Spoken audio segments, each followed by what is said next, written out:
অতিবৃষ্টিতে দেশের বিভিন্ন নদ নদীর পানি বৃদ্ধি পেয়েছে। পানিবন্দী হয়ে পড়েছে নিম্নাঞ্চলের হাজারো পরিবার। ফরিদপুরে পদ্মার পানি বিপদসীমার ৩৪ সেন্টিমিটার উপর দিয়ে প্রবাহিত হচ্ছে। উজানের ঢল অব্যাহত থাকলে নদী তীরবর্তী এলাকায় বন্যার শঙ্কা রয়েছে। তবে এবার বন্যার চেয়ে ভাঙন ভয়াবহ রূপ নিতে পারে বলে জানিয়েছেন বিশেষজ্ঞরা। শরীয়ত খানের রিপোর্ট। উজান থেকে নেমে আসা পাহাড়ি ঢলে ফরিদপুর ও রাজবাড়ী এলাকায় পদ্মার পানি বিপদসীমার উপর দিয়ে প্রবাহিত হচ্ছে। তলিয়ে গেছে বেশ কয়েকটি ইউনিয়নের ক্ষেতের ফসল ও চরের রাস্তাঘাট। তীব্র স্রোতে দৌলতদিয়া ও পাটুরিয়া ফেরিঘাট দিয়ে যান চলাচল ব্যাহত হচ্ছে। টাঙ্গাইলে যমুনা, ধলেশ্বরী সহ সকল নদ নদীর পানি বেড়েছে। ভুয়াপুর, কালিহাতী, টাঙ্গাইল সদর ও নাগপুর উপজেলার নদী তীরবর্তী নিম্নাঞ্চলে পানি প্রবেশ করায় দুর্ভোগ পোহাচ্ছে মানুষ।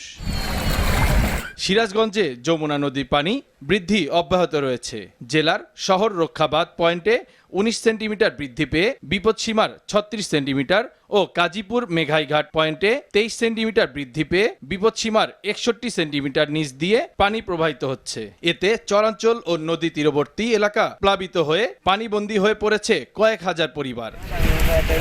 উজানের ঢলে লালমনিরহাটে তিস্তার পানি শুক্রবার সকালে বৃদ্ধি পেলেও বর্তমানে বিপদসীমার নিচ দিয়ে প্রবাহিত হচ্ছে।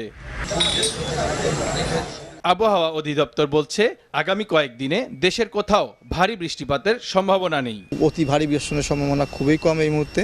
হয়তো দেখা যাবে যে বৃষ্টি হবে হালকা থেকে মাঝারি ধরনের, হয়তো আইসোলেটেড হবে, দুই এক জায়গায় হয়তো মাঝারি ধরনের ভারী হলো, হয়তো দেখা যাবে এক জায়গায় হলো অতি ভারী হয়ে গেল। কিন্তু ওই রকম যে আপনার কন্টিনিউয়াসলি একবারে সারাদিনে বৃষ্টি হবে এটাও সম্ভাবনা কম, আর ওই রকম অতি ভারী বর্ষণের সম্ভাবনা কম। তবে ভারতের বিভিন্ন এলাকায় ভারী বৃষ্টিপাতের কারণে দেশের বিভিন্ন নদ নদীর পানি বৃদ্ধি অব্যাহত থাকবে। স্রোতের তীব্রতা থাকার কারণে বন্যার চাইতে ভাঙনটা বেশি, এবং সেটাই আমাদের একটা ভয়ের কারণ।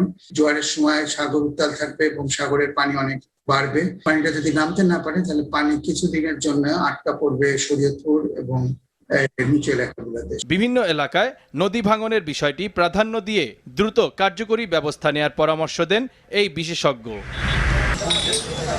শরীয়ত খান, RTV, ঢাকা।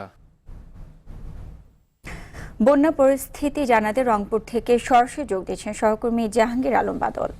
বাদল, নদী প্রাণী বৃদ্ধি ও অব্যাহত ভাঙনে মানুষের ভোগান্তি কেমন দেখছেন, আমাদেরকে বিস্তারিত জানান।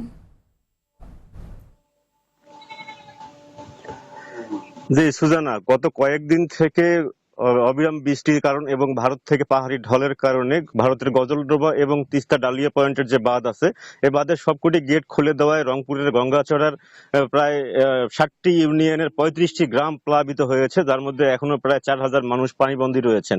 আমরা দেখেছি যে গত কয়েকদিন থেকে এই পানি বাড়া কমা অব্যাহত খেলার কারণে অনেক অংশে অনেক জায়গায় ভাঙন সৃষ্টি হয়েছে এবং অনেকগুলো জায়গায় আমরা দেখেছি যে আসলে গ্রামে এখন পর্যন্ত পানিতে তলিয়ে রয়েছেন এবং যে সমস্ত এলাকায় এখন পর্যন্ত বিশেষ করে চর অঞ্চলগুলো, সেই অঞ্চলগুলোতে কিন্তু মানুষ কিন্তু এখনো অর্ধাহারে অনাহারে দিন কাটছে তাদের।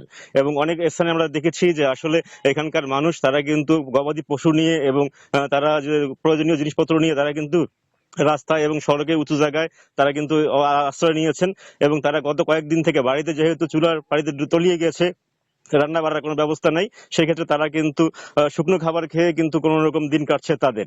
ইতিমধ্যে আমরা উপজেলা নির্বাহী কর্মকর্তার সাথে কথা বলেছি, তিনি আমাদেরকে জানিয়েছেন যে ৩৫টি গ্রাম এখন পর্যন্ত বিভিন্ন চর এলাকা সহ তলিয়ে রয়েছেন এবং সেই সমস্ত এলাকায় তারা সরকারিভাবে বিভিন্নভাবে ত্রাণ সহায়তা চালিয়ে যাচ্ছেন।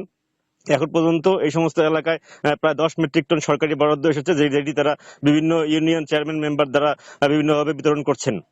এছাড়া নতুন ভাবে কিন্তু আমরা দেখেছি যে এই আসলে গঙ্গাচড়ায় আমরা দেখেছি গতকালকেই প্রায় ১৪ সেন্টিমিটার উপর দিয়ে বিপদসীমার মধ্যে পানি প্রবাহিত হচ্ছিল, যা এখন কিছুটা কমছে, কিন্তু কমলে কিন্তু ভাঙনের ধারাটা কিন্তু এখনো অব্যাহত রয়েছে, কারণ অনেক নতুন নতুন এলাকা ভাঙছে। বিশেষ করে যে তিস্তা বাঁধ রক্ষা যে ইয়েগুলো রয়েছে সেগুলো কিন্তু ওটা ভেঙে গেছেন।